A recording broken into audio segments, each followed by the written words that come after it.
Hello, everybody. Welcome to my channel, Financial Freedom with Frank.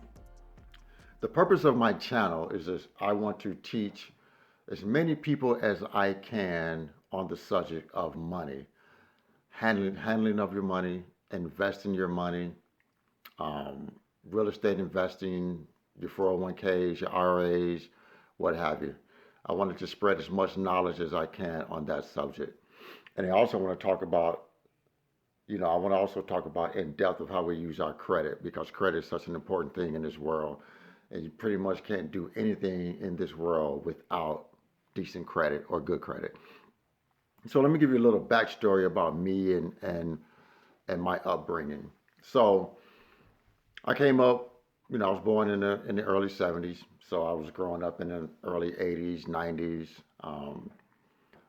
My mom and my stepdad, they first bought a home when I was about 13, 14 years old. And by the time I was 15, I was shipped out to live with my grandfather because as a young kid, I was going through some things.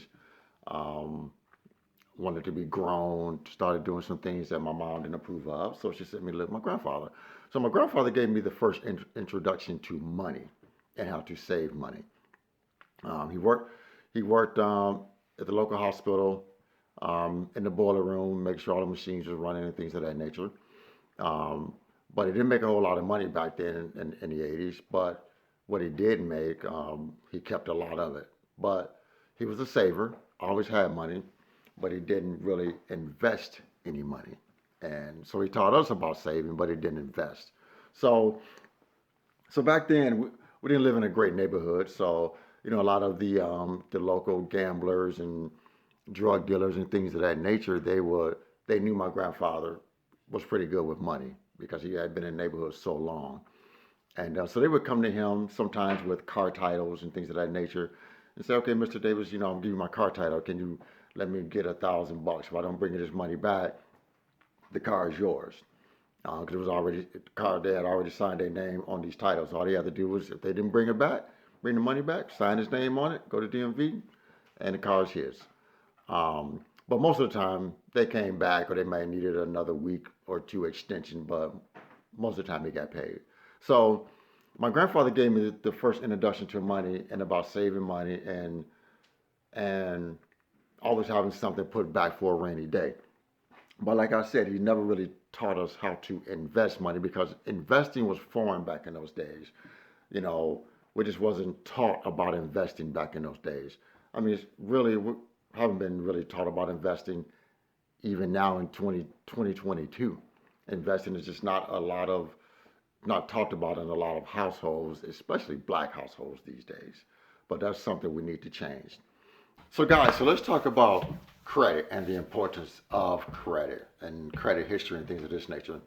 So, I'm gonna give my backstory on the whole credit. You know, how I dealt with credit early in my life and where I am to this day. So, when I first got my first credit card, I was 19 years old. I got $1,000 limit from a local credit union.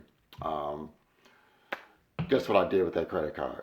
I went in, as soon as I got it, I went and blew it. Buying shoes, clothing, going out to eat, going out to dinner, just blew it. And then here comes these credit card bills rolling in. I got to pay it. So needless to say, I didn't pay those bills. Ended up going to collections, and it was just a nightmare. So that started my journey to bad credit because again, no one taught me about credit. No one taught me the importance of credit and a good credit history. Again, that wasn't something that was talked about in my home. It wasn't something that was talked about at the dinner table. It wasn't something that was talked about by my mom. It wasn't something that was talked about by my dad or my grandfather.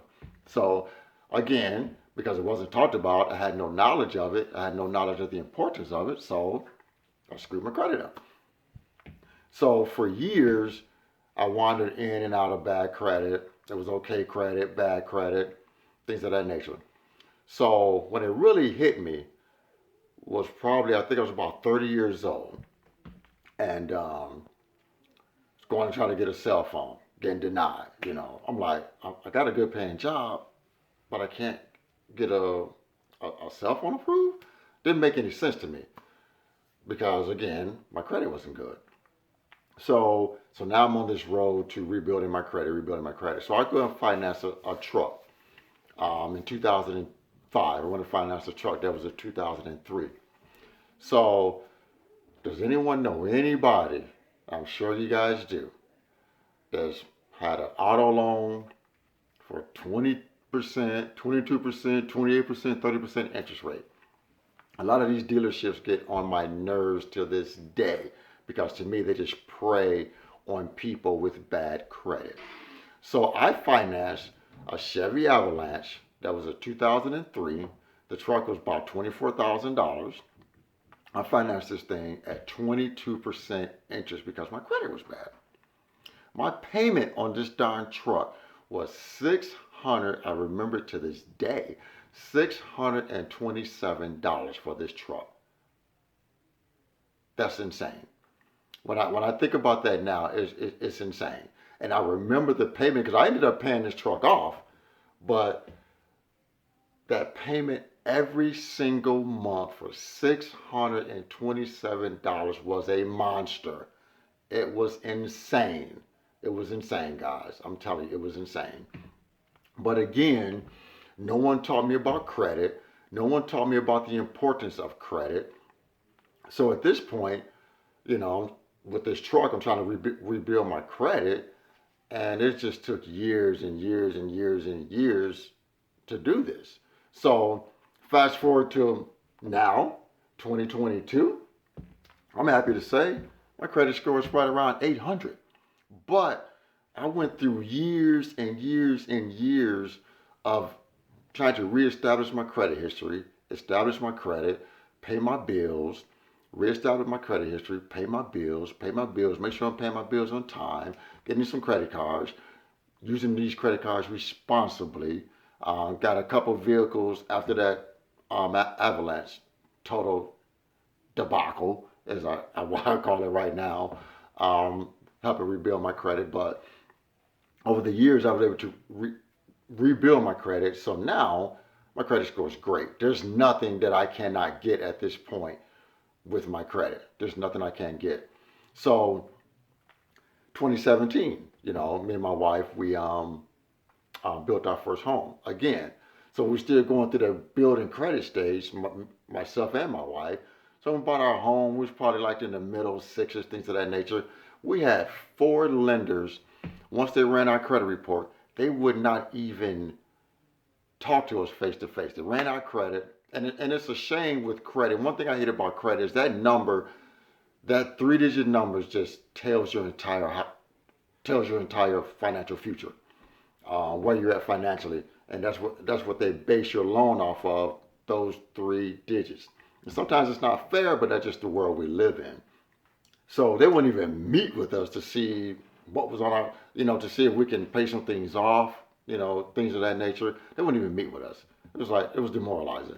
So, and then the builder said, okay, try this person. So, we reached out to another lender. She ran our credit report. She said, I think I can help you guys get in, come in, talk, we'll meet, things like that. We sat down, so we met with her. We went over our numbers, went over our credit, and she said, okay, if we can get this paid off, we can get this paid off, we can get this paid off, then we should be able, I think we'll be able to help you. So we went through those steps, and we were able to finance our home. So fast forward, again, 2022. So over the last 5 years, we've really been hammering our credit, paying our bills, paying everything on time. So January 2022, this year, we refinanced our home. And let me tell you what a great feeling it was to refinance our home. First off, we go to refinance. Now lenders are fighting over us. They want our business. They, you know how good of a feeling that is when now it's like I fill out a credit report with you and you tell me you can give me this rate. What would it take for them to get your business because your credit is such in a good place right now? So, and we're able to refinance with no problem. 30 days, bam, run our credit report, bam, this is what we can do for you. This is the interest rate we can get. I don't think you can beat this. Well, you know what? Let me try a couple more lenders. It's great to have people fight for your business when your credit is good. But it was not always this way.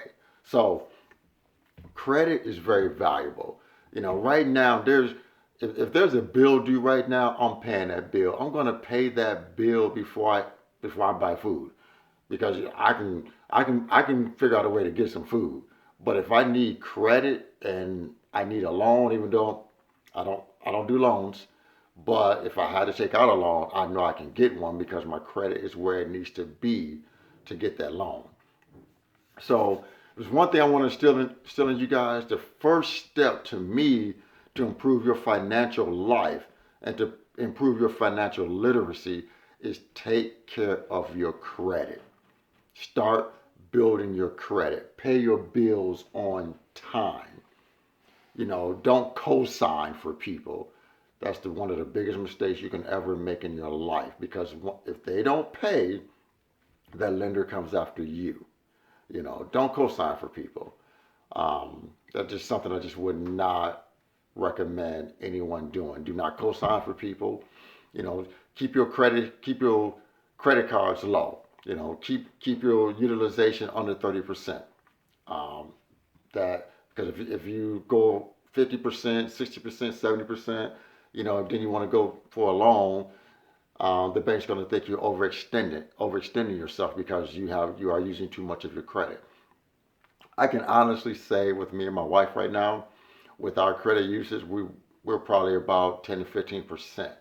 Um, we have a lot of credit, but we just you know we but we're not overextended. We use it when we have to use it, but most of the time we don't use it. If we use a credit card, we pay it off the next month. So if you can pay your credit cards off every month, I recommend you paying your credit cards off every month. If you can't pay them off every month, then try to have whatever you do. Just don't try to use your credit to live. If you gotta use your credit cards to live your life, your daily life, then you're doing something majorly wrong with your finances. You should not have to use your credit card just to live your basic, just to help meet your basic everyday needs. Guys, I just can't reiterate the fact enough. When it comes to your credit, just make sure you take care of your credit life. Um, you know, teach credit to your children. Teach credit to your grandchildren. Teach credit to your nieces, your nephews. I just can't reiterate the fact enough of how important credit is in our everyday lives. We really, really, really must take care of our credit file and make sure we are taking the necessary steps to make sure we are having a healthy credit life. We helped, we helped our children build credit just by, you can put your kids on one of your credit cards as an authorized user, and that helps build their credit score. They don't have to have the card. You can get the card in the mail, cut it up, tear it up, whatever. They don't have to have the actual card to help them build their credit. I mean, that's something I talk to my kids all the time about is having a healthy credit life. And all of my kids right now, they all got good credit. And because that's one thing we talk about all the time. We talk about finances. Finances is not something that's taboo at the dinner table. It's not something that's taboo in our lives. We talk about finances, we talk about credit, we talk about investing, we talk about all these things. And the only way we're going to make changes in our lives and help future generations is to talk about these things amongst ourselves, talk about these things with our children, with our grandchildren, our nieces, our nephews and things of that nature, close family members, to reiterate the fact that, having a healthy credit life is just essential to having success, to having financial success. So guys, I really appreciate you guys tuning into my channel. And once again, I want to thank everybody for tuning in. My goal is to produce one video every single week on different topics of credit, investing, 401ks, IRAs, Roth 401ks, Roth IRAs, and just give you guys little tidbits and tips to help you with your financial life. And like I said, I don't care if you're just here to learn about credit. I don't care if you're here to learn about investing. I don't care if you're here to learn how to grow your wealth, how to invest, how to, you know, whatever, name it. Whatever it is that you can get value from out of this video, I hope you can get that value and I can bring that knowledge to you guys to help you out in any which way that I possibly can. So, I want to thank you guys for tuning in. Hit the like button, hit the subscribe button. We're gonna, bring more content to this channel to help you guys out. Thanks for tuning in. Have a good night.